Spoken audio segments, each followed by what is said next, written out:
Halo teman-teman, salam sehat selalu untuk kita semua, salam sejahtera. Dengan saya Bung Ropan. La Furia Roja, Spanyol, mengukir sejarah manis di pentas Euro 2024 ini. Ketika tim asuhan Luis de la Fuente bisa meraih gelar juara keempat kali.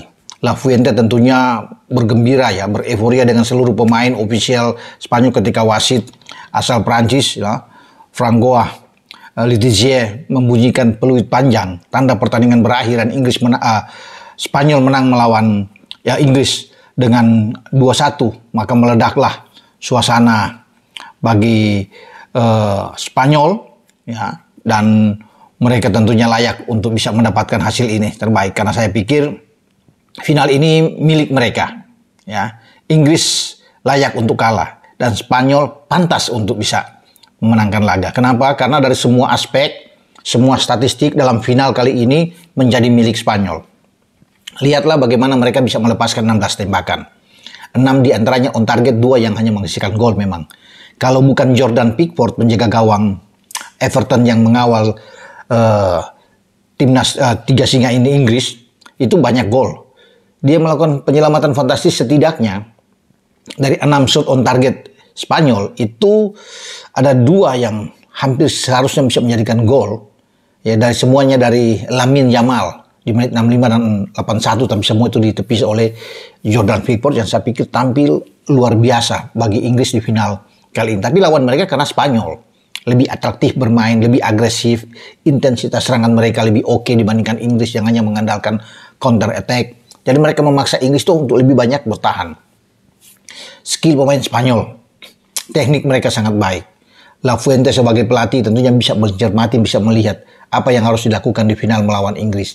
Pemain-pemain dengan memperlihatkan entertain, permainan yang oke. 4-2-3-1 skema formasi permainan dari La Furia Roja. Ini bisa membuat Inggris itu sangat sulit memang. Memang di babak pertama Spanyol tidak mampu untuk bisa menggetarkan gawang Pickford karena Inggris bermain lebih dalam, lebih kuat. John Stones di belakang berdiri di depan Pickford bersama dengan Gehi. Di sana ada Luke Shaw yang main sekarang di final starter pertama bersama dengan Kyle Walker, bermain dengan sangat baik ya.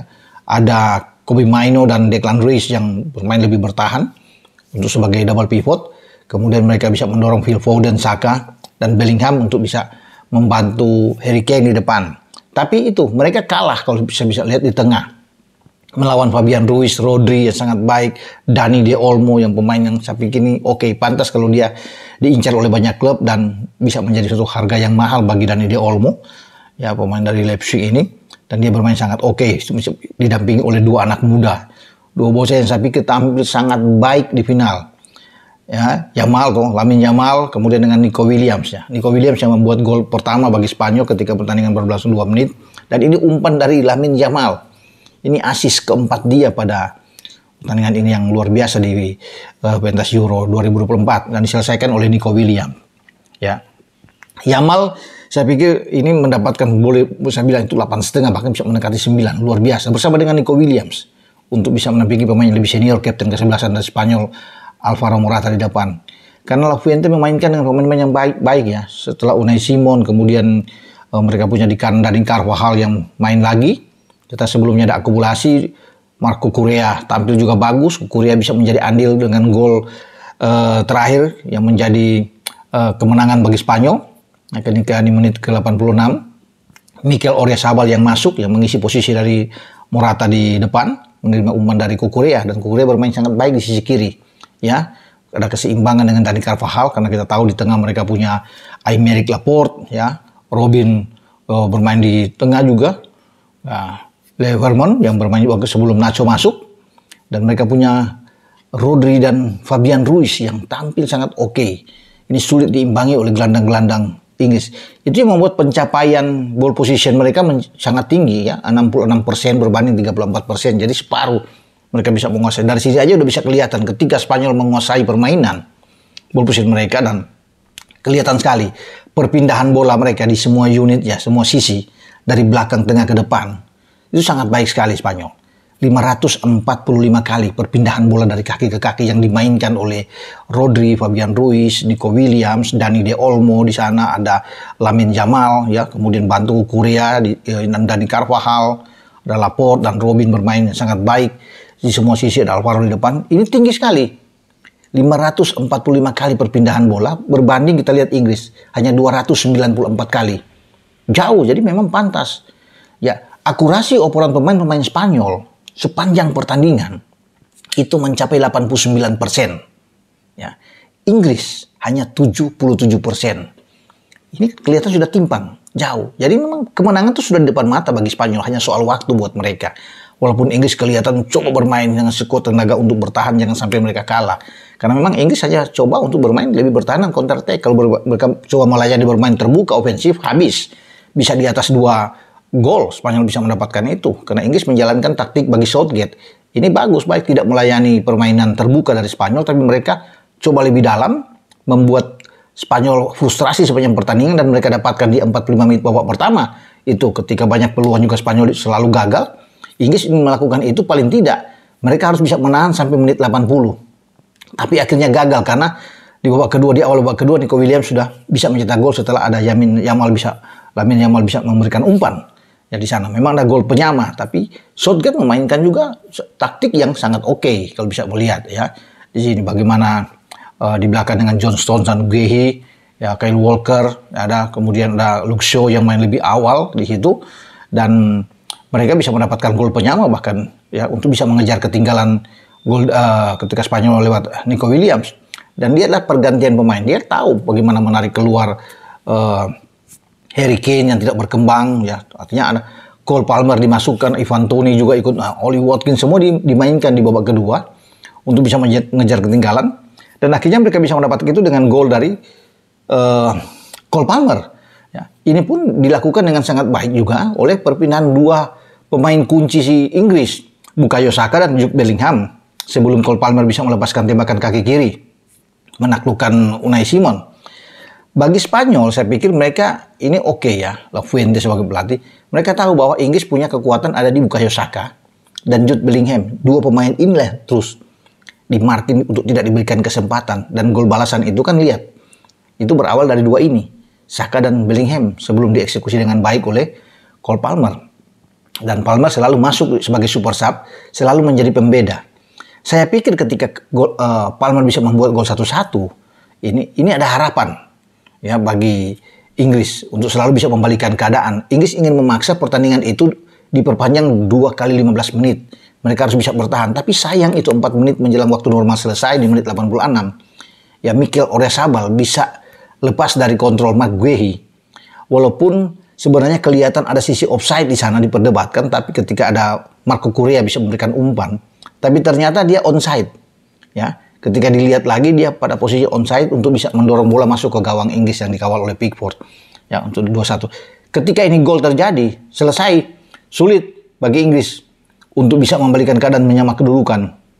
Kalau tidak ada gol ini, dengan waktu normal selesai dan perpanjangan, bukan tidak mungkin Inggris akan menjadi juara baru. Jadi, bagi Southgate gagal impian dia secara back to back untuk bisa masuk ke final, karena edisi lalu mereka ke final dan gagal di Wembley dari Italia lewat adu penalti, dan mereka ingin melakukan hal yang sama.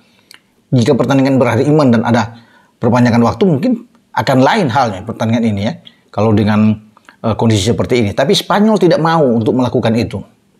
Spanyol tahu mereka harus bisa memaksakan kemenangan di 90 menit ya, walaupun ada injury time di sana, dan mereka mendapatkan itu dengan serangan yang sangat cepat ya, melewat Mikel Oyarzabal yang dimasukkan oleh La Fuente untuk bisa menarik Morata keluar, dan akhirnya saya pikir ini pantas buat Spanyol ya. Kita bisa melihat 10 tendangan mereka dari set piece sepak pojok, Inggris cuma 2. Jadi kan kelihatan memang serangan mereka ini baik sekali ya. Skill individu para pemain oke. Dan ini ditandai dengan banyak rekor yang terjadi ya. Karena untuk pertama kali di final Euro ada 2 anak muda, 2 bocah yang bersiap bermain. Ya, Inggris dengan Kobbie Mainoo yang 19 tahun, sementara Spanyol dengan Lamine Yamal 16 tahun, tapi kemarin baru berulang tahun ke-17. Jadi dia di final ini dia usia 17 tahun 1 hari. dan Lamine Yamal memecahkan rekor Pele. Kalau Pele itu tampil di final ya di Piala Dunia tahun 58, ketika itu dalam usia 17 tahun Pele, tapi 249 hari. Lamine Yamal memang 17 tahun tapi cuma lewat 1 hari, karena kemarin dia berulang tahun ke-17. Dia luar biasa, sudah menciptakan rekor 16 tahun tampil di Euro, tidak akan mungkin disamakan oleh pemain-pemain lainnya. Dan ini keberanian dari La Fuente tentunya untuk bisa mempercayakan kepada seorang anak muda, dan lihat ya, dia bermain di final. Luar biasa. Asis dia yang menghasilkan gol ke rekan dia, Nico Williams. Dan dia layak pula mendapatkan gelar, dianugerahi pemain muda terbaik. 1 gol dan 4 asis, luar biasa buat. Dan semua Spanyol hajar habis, diratakan oleh Spanyol. Juara Eropa, pemain terbaik Rodri, ya, kemudian pemain muda terbaik Lamine Yamal, dan pencetak gol terbanyak mereka Dani De Olmo. Dani De Olmo membuat 3 gol.